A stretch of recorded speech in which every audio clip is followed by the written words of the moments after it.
Okay, so Unit 1, Lesson 5, Explore. All right, so I think part of the problems of word problems is you're not sure how to each one looks different. Let's put it that way. So the book calls it solving numerical and geometrical problems by creating and solving linear equations. Well, that covers a lot of different things. So what I did is I considered general categories, and I sort of put these together this way. There's an abstract. That means there's no context. It doesn't talk about taxis or buses or anything like that. It just talks about numbers, just playing with numbers. And then there's something called a part kind of problem and a rate kind of problem. So let's do the abstract ones first. The abstract ones you'll know by the translation. So the abstract numerical equations have numbers and mathematical operations in word form. Mathematical operations, plus, minus, multiply, divide, in word form. And numbers in word form, 2, written that way, okay? The variable is identified by the words a number. So a number, the sum of a number and 2, that's the number is an x usually, all right? And it may not tell you what to use, so you can always use an x if you want. And then equations by definitions are two algebraic expressions connected by an equal sign. So if you have an equation, somewhere should be going an equal sign, okay?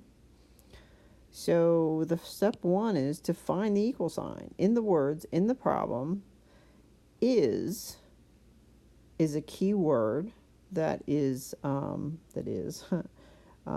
means equation, okay? If something results in a 5, yields, equals 5. Okay, so these are all keywords that may mean equal, okay? The terms described before the equal sign in the problem go on one side of the equation. So they're going to say blah, blah, blah, blah, blah, equal is blah, blah, blah, okay? So everything described after the equal sign in the problem goes on the other side, okay? So before and after. So make sure you put, I've noticed that is a really big problem. Where does the equal go? It's going to tell you. It's going to have that word, it's going to have that word, it's going to have that word, okay? So that's where the equal goes. So translate the actual spelled out numbers next. So, and then x as a number. So if it's spelled out a 2 or a 5 or whatever, write those down, okay? Then translate the spelled out mathematical operation, okay? So addition can be plus, more than, added to, and sum. Those all mean addition. Less, difference, subtraction, less than, and from. Remember, if it says less than or from or more than, those are the 3 keywords where things are out of order. Subtraction is less and different. These are all, less than and from are also subtraction terms, but they're out of order terms, okay? Whereas more than is an addition. More than is the addition keyword for out of order, okay? All right, and then multiplication could be times, double something, triple something, twice something, the product of something.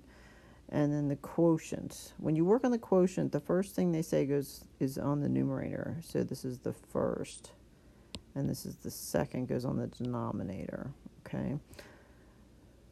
The little asterisk means, note these words may indicate parentheses are required for distribution.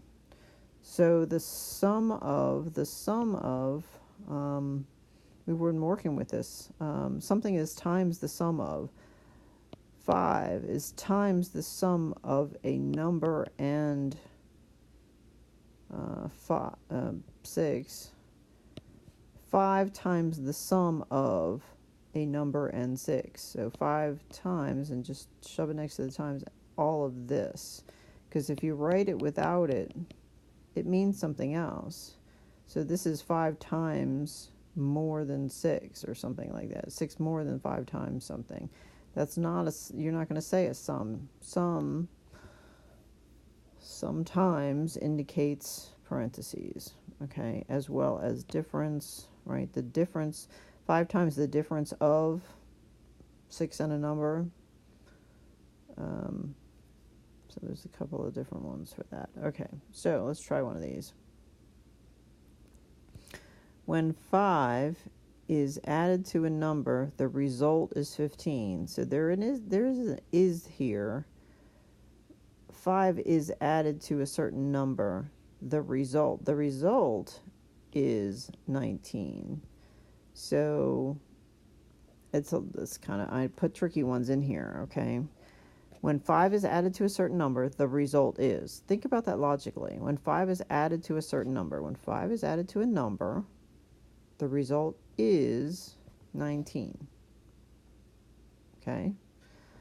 You can, either way, that's that. So you get a point for that. Okay? Then you have to solve. So you need to subtract 5 from both sides, and you get your result. Okay? Or your solve. So it says, what is the number? That's the same as, it says 5 is added to a certain number. What is that number? So that number, you're using x to hold that place of that number, and then you find out that it's 14. That's what they're asking for. Okay? This one says 28 less than's a keyword that means it's out of order, 5 times a certain number. 5 times something's being multiplied by x is 232. Alright, so there's the equal sign here. This was the equal sign here. So here's that there. Okay, and then we want to solve by adding 28. That gets it off one side, adds it to the other. Combine these terms together, you get 260. Divide by 5, you get x equals 52. Okay? Practice. 3 times the sum of 5 plus a number. Oh, is that what I used at the top? Oh, used that as an example. Is the same as 6 times the number less 10, not less than 10, less 10. And it doesn't say to solve. So sometimes the problems you have to stop right there. Okay? It doesn't ask what the number is. We probably should for practice, though. I think on the test, one of them says, give me the equation. The other one says, give me the equation and solve. So, solve this one. I certainly don't take off if you solve when you didn't have to, but don't stop if you have to solve. Alright, so distribute first. There's nothing to combine, so let's move.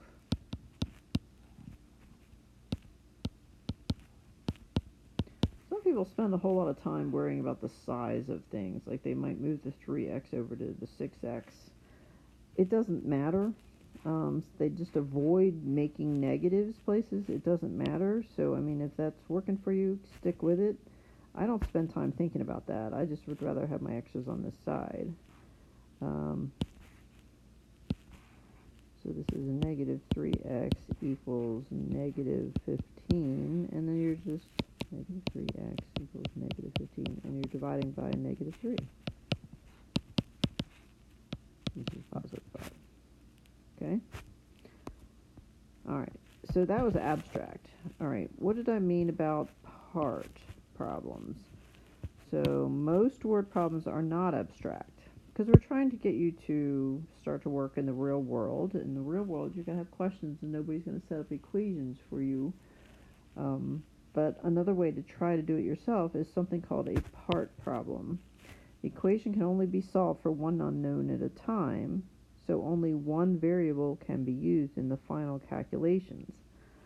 One part, usually the smallest part, is represented by a variable, and the other part or parts are described using the smaller part. Okay? In part problems can involve describing an object or the object solving a consecutive number puzzle. So there's two types of part problems. There's objects, and then there's consecutive number problems. Okay, they're both part problems. So all the objects are described referring to the smallest object, or the smallest part is going to be x. Okay, so let's look. A 48-inch wire is cut into two pieces. We've got a wire. I'm going to cut it into two pieces. Okay, we have one piece that's longer than the other piece. How long is the shortest piece? One piece. So you need to decide that you're going to designate the shorter piece's length as an x. Okay, that way you can make the one piece that's longer is 6 inches longer, would be x plus 6. Okay, so we're describing the shorter piece as an x. The longer piece is an x plus 6, and we're going to add them together, and this whole wire is 48 inches. So right here, I have x plus 6. I don't need the parentheses, but I'm just trying to emphasize that this is the shorter piece, or the smaller piece, or however you want to say it. Okay, and then this is the longer one. So we're using the shorter piece to describe the longer one. Okay, so if the shorter piece is x and the longer one's 6 inches longer, then it's x plus 6. Now, when we go to solve, there are two x's that are like terms, and we're going to combine them and get 2x plus 6. So we're going to combine first, and then we're going to move the 6 over, and then we're going to isolate and get x is 21. So that means the shorter piece is 21. And you go back and look. Did they ask about the shorter piece? Yeah, how long is the shorter piece? Because what if they said how long is the longer piece? Okay. And then I usually check. If I'm saying the short piece is 21, then the longer piece is 27. Right? X plus 6. So 27 and 21 better equal 48, or I messed up somewhere. Okay? Alright, this one says a sofa and a love seat together. The sofa and the love seats is the cost this much. So the price of the sofa plus the price of the love seat equals $444. If the sofa costs double the love seat, how much do each cost? So this must be a part problem where one object is x and the other object is twice x. Okay, the sofa, the larger piece, sounds like it's more than the other. And what people have problems with this is where to put the 2. They know double means 2, and they know it means times 2. Something's times 2 equals something else. But remember, let's think about where we put the sofa.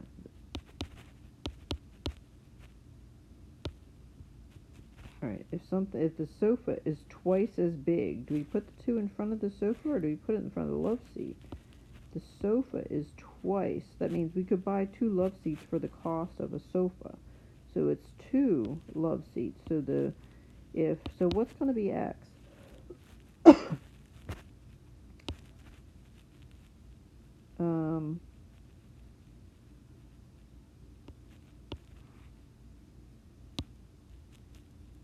I would make it the x's be the love seats, because you have 2 of them to make one sofa.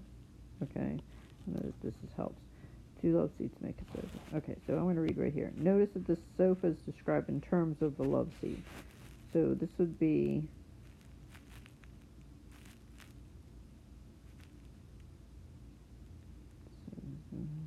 the love seat is x. The sofa is 2 times or 2x.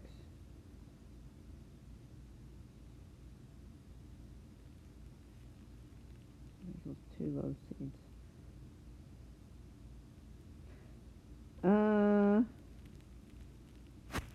I think my problem is this is not helping.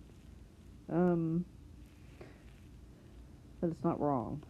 I'm trying to kind of jive this over here. So this right here is the love seat. So this wasn't helpful. Sorry. because two love seats together make a sofa. That works out better. Because you knew the two went somewhere. The sofa plus the love seat equals 444, okay? The love seat is the smaller part, so it has to be the x. The sofa is two of them, or 2x. That makes more sense. That was not wrong, but I don't think that was helpful. Okay, sorry. So then 1x plus 2x equals 3x equals there. We isolate our x, so apparently a love seat costs 144. And they asked, they said, how much does each cost? So this would be the love seat. The sofa costs two of them, which is this, and then you just double check that 148 plus 296 does equal 444. Okay, so the love seat costs that, and the sofa costs two of those, which is that. Okay. And then the other one is the consecutive numbers. Let's say the sum of three consecutive numbers is 93. The sum of three is. So we know we're doing an equals 93 somewhere. What are the integers? Write the equation and solve. How would it change if there were three even or odd? All right, so let's stick with the sum of three consecutive. What's a consecutive mean? That means if, let's see, there's a 3. What would be three consecutive integers? A 3, a 4, and a 5. Those are consecutive integers. Okay, one's right after the other. So remember, this is a part problem. So the smallest integer has to be x. Smallest. Okay? And then the next number is plus 1. And then the next number is 2. So my example over here, 3, 4, 5.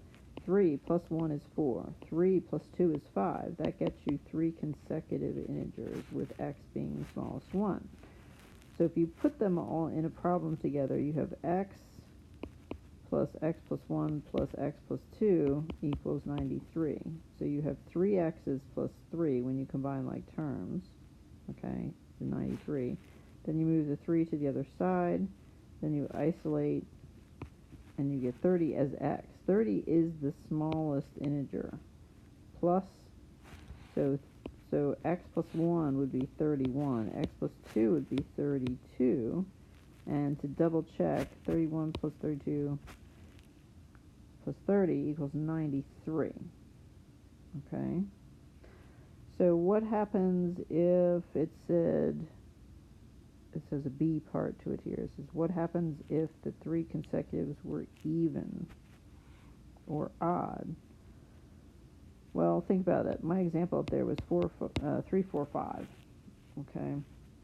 Those are consecutive. But if they were consecutive even, it would be 4, 6, 8. The consecutive odd would be 3, 5, 7. So when you go from 3 to 5, you're adding 2. When you go from 3 to 7, you're adding 4. So instead of 1 and 2, it's instead of 1 and 2, it's 2 and 4. Okay. I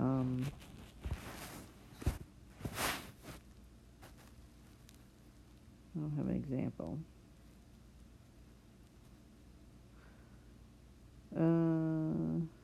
Hopefully there's one in the practice. Okay. So practice, let's see. There was part on objects and parts of consecutive numbers. The practice looks like it's an object. We have a bag containing 69 marbles. Some of them are green. The rest of them are blue. There are 25 more green than blue. 25 more green. So the green marbles are the sofa part. It's just larger. How many blue marbles are there in the bag? So, what's x? If there are 25 more green than blue, that means the smaller number of marbles is x, is blue. Okay? So blue is x, and green is x plus 25. 25 more than green. Okay? And together they make 69. So the equation would be, which was required, x plus 25 equals 69. Okay? This is the green, that's the blue. You add like terms.